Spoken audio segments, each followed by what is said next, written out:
Welcome back to another episode of Trading Secrets. Today I am joined by the 26th and most recent leading man from ABC's The Bachelor, Clayton Echard.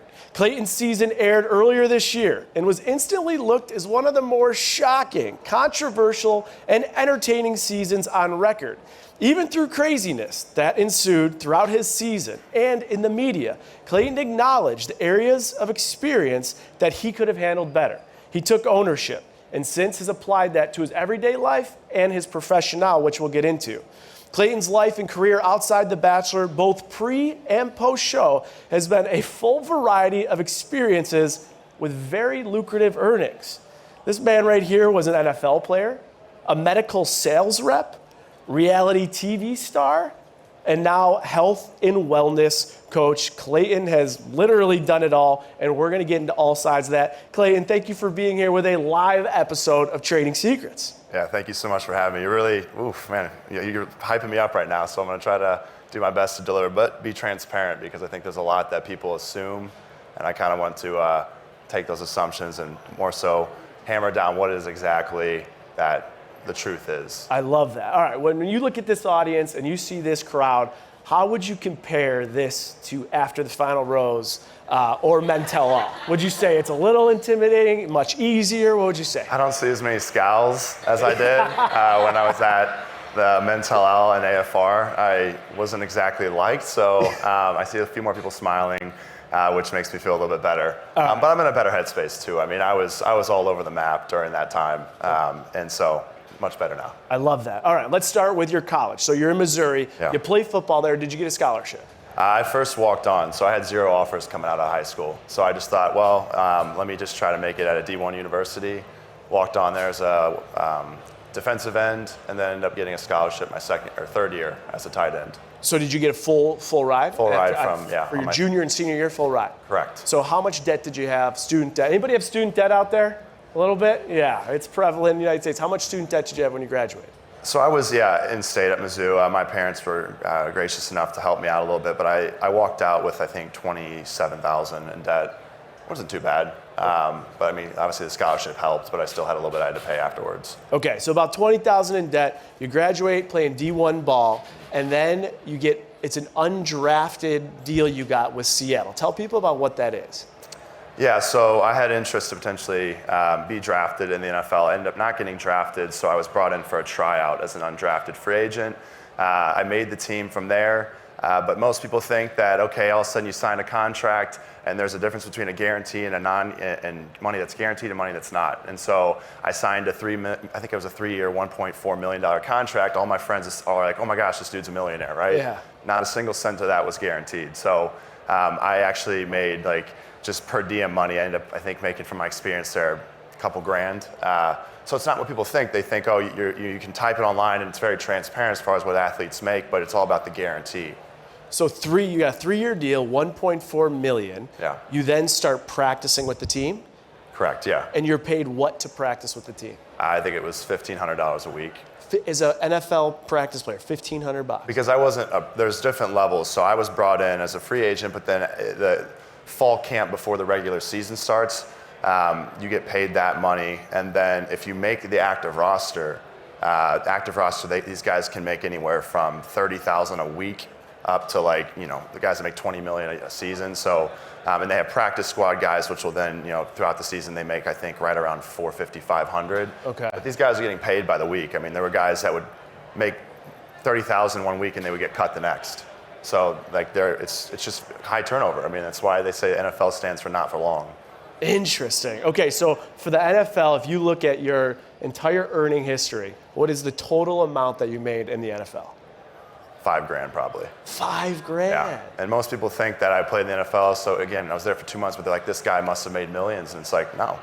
I was right there, it's like you're at that cusp, you're like, yeah. Just get over this, the big money comes, but yeah, no, I mean, I got cut right before that all happened. Yeah, most people think, and then me, I'm prepping for hours for this conversation, and I saw the $1.4 million. I was like, you definitely have made a lot of money. I even said it in my intro, actually. So a lot of misconceptions out there. I have average NFL practice player in a full season. What do you guys think? How much do you think an average NFL practice player makes full season? Take a shot. Anybody want to take a shot? 2 mil? 50K, 2 mil. That's why we do this podcast. And then we wonder why we don't know what we should be paid. 207K, average practice player. And then the league minimum for a rookie on an active roster, 705K. So there is a lot of difference in that scale. You get cut, you don't make the NFL. What's your first career play? So I actually was working for a medical sales company right before I got brought in to the camp. So they called me, my agent called me, it was on a Saturday, and at the time I just came out of college, I was staying with my parents to pay off my loans. And I got called on a Saturday and he said, "Do you want to play for the Seahawks?" And I was like, "Well, I have a job." He's like, "Well, you'll try out, and if you make the team, you're on." I said, "Okay, and if I don't make it, can you fly me back on Sunday?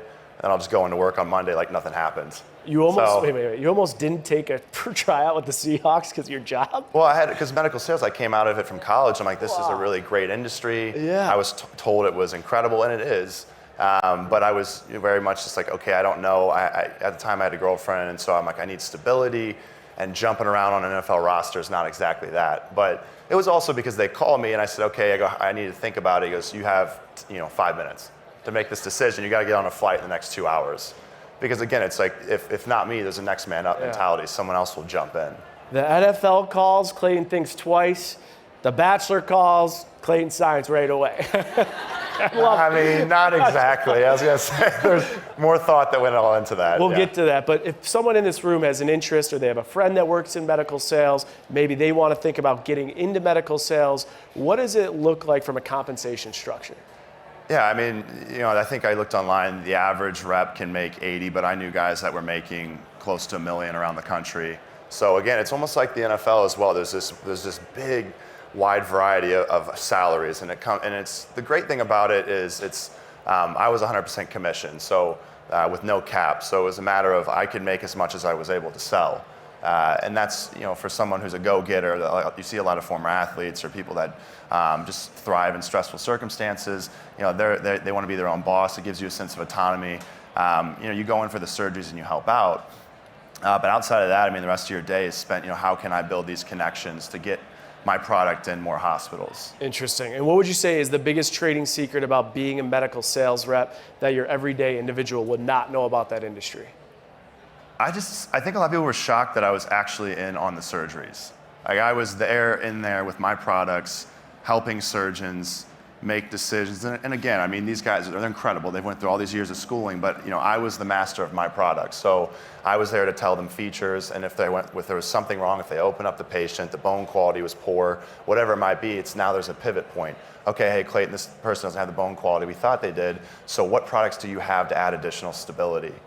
So there was this trust between surgeon and rep, and I think a lot of people were shocked that I was in the OR actually as a 23-year-old with the patient on the table. And but that's where I had the mindset of everyone that's on the table is a loved one.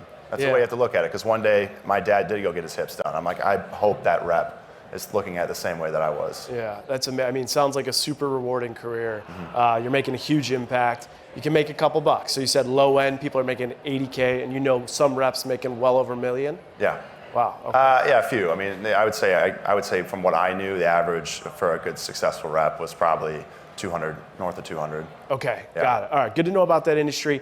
Tell us about the time you're working and you get a call from the Bachelorette, and what was the decision process to either go on the show or continue to work as a rep?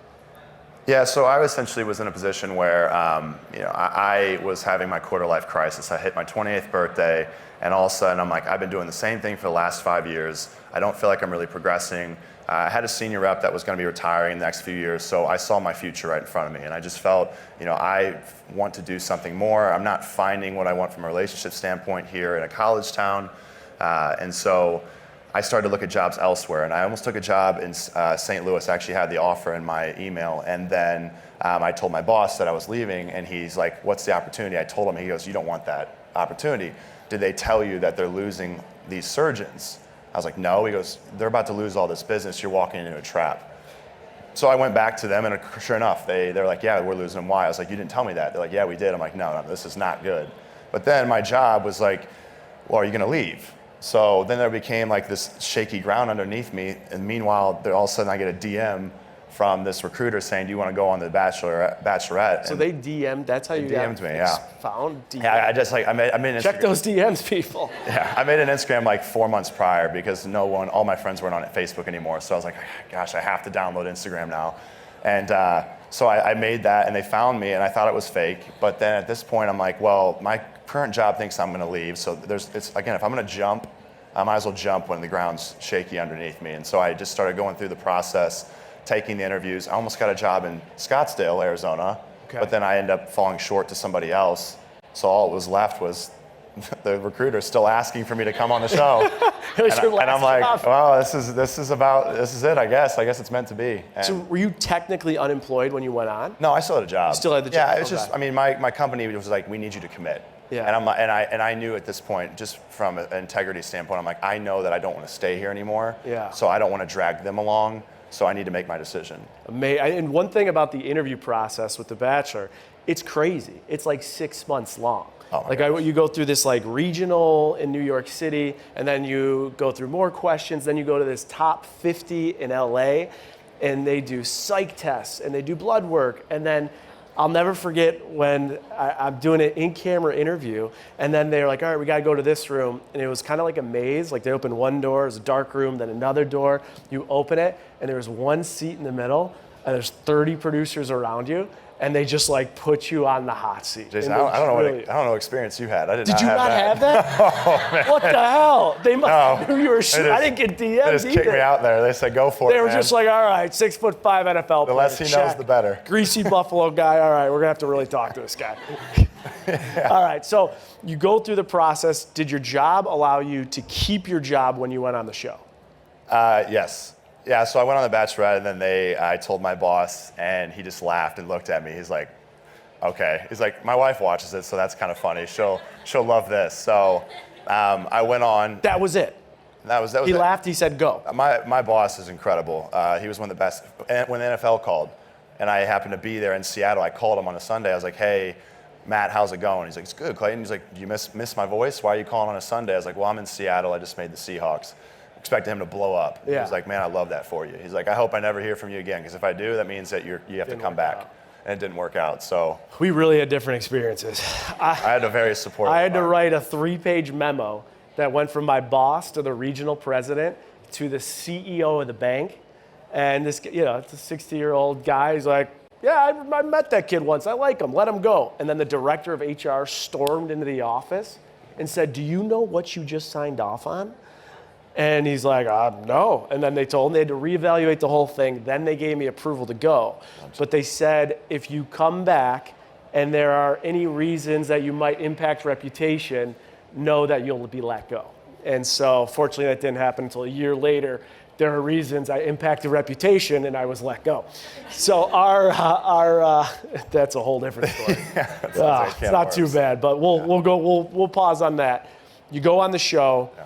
Now, are you still being paid by your job when you're on the show? Do you have like vacation time or anything like that? Bachelorette or Bachelor? From your job, do they giving you like a paid leave of absence? Did you accrue, like for me, I had 26 days of vacation I got to use on the show, and I got paid for those 26 days. After I was on the show more than 26 days, I was no longer paid. Did you get any type of compensation like that?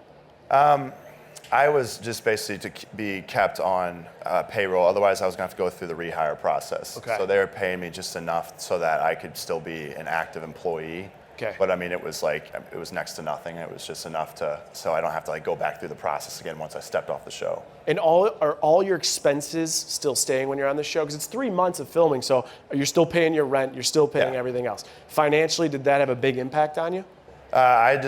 My parents did a great job of raising me about the power of saving. So I was putting away like 25% of what I was making into like my 401, and then I saved another 20% just like for rainy day funds. So I was putting away so much. So I knew I was burning into what I was saving, but I also had enough of a pad to feel comfortable. Got it. So you go on the Bachelorette, and for people that don't know, when did you finish? What number were you? Oh, number 8. Yeah, I know that for a fact. Number 8. There was a big uprisal about when I went out. Okay, so you're number 8, and there wasn't much talk. You're thinking about your next steps. There wasn't much talk about you being the Bachelor, at least publicly. No. And then all of a sudden, Clayton's the Bachelor.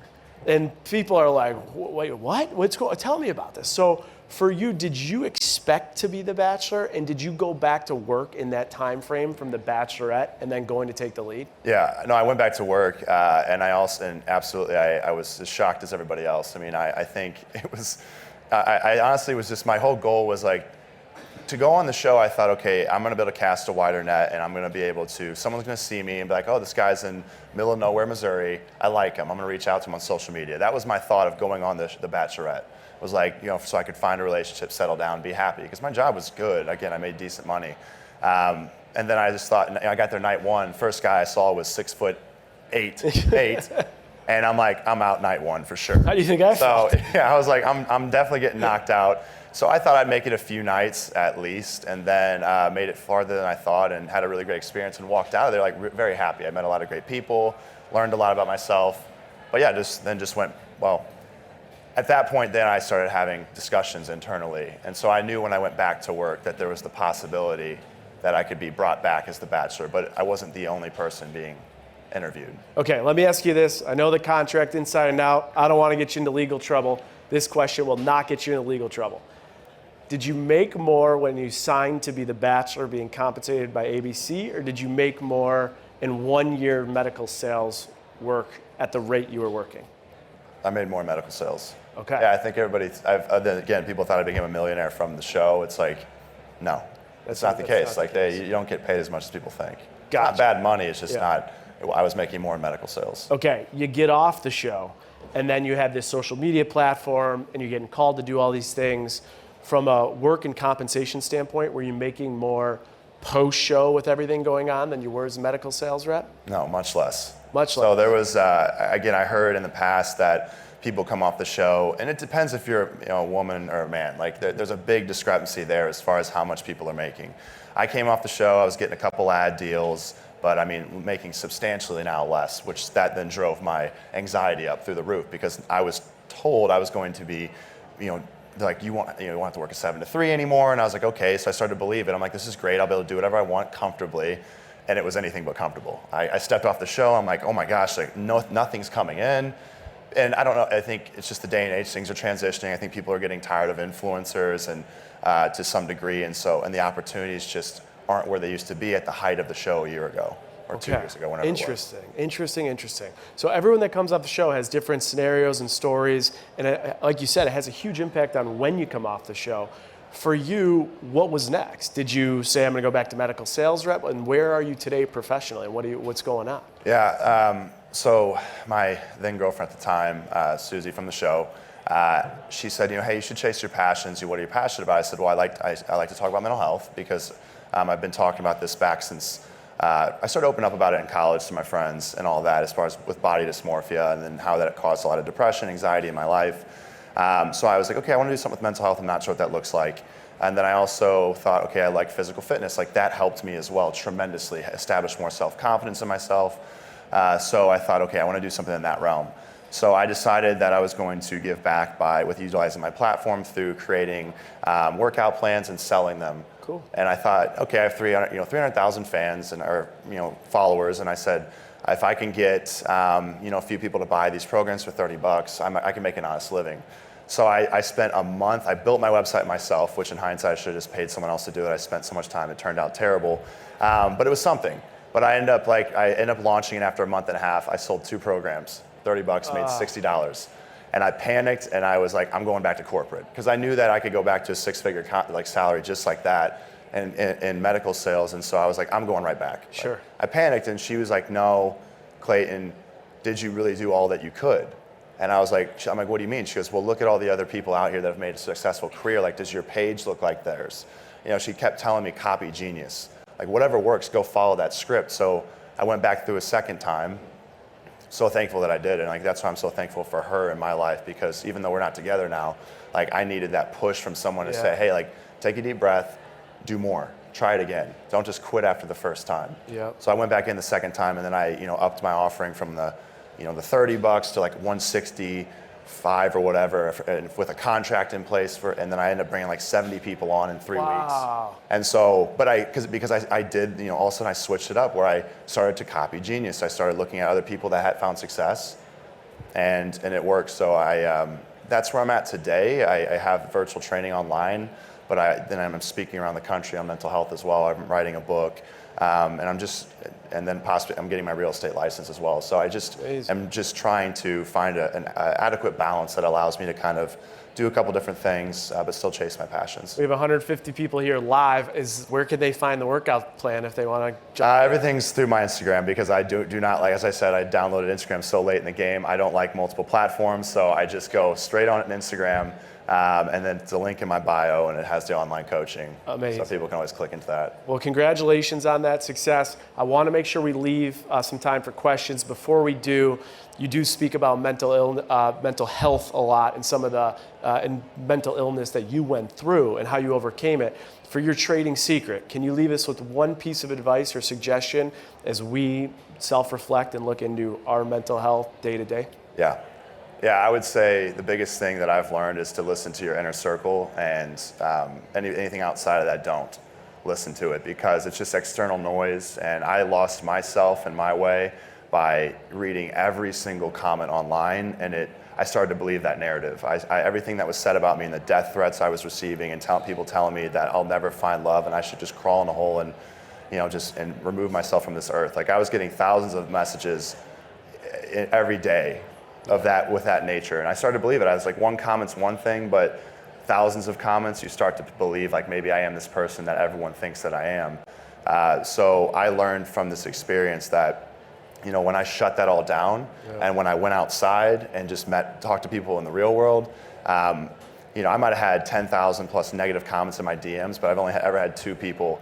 tell me they didn't like me in person, and they were both drunk. So, I think.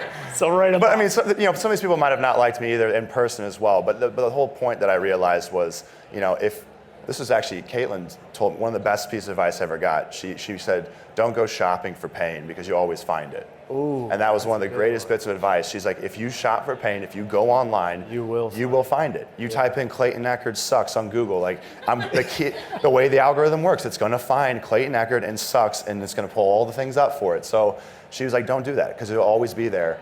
And so yeah, that's something I would tell people, is like, you have to just figure out who your inner circle is, and then just only listen to what they're saying, because they know who you are. So they're going to give you great advice and honest feedback. Everyone else on the outside doesn't really know who you are. Yeah, and I love that. Yeah, I think my experience, I didn't like the way that I was on TV. Yep. I take full accountability for it. I made a lot of mistakes. I was extremely immature emotionally. So it forced me to grow up.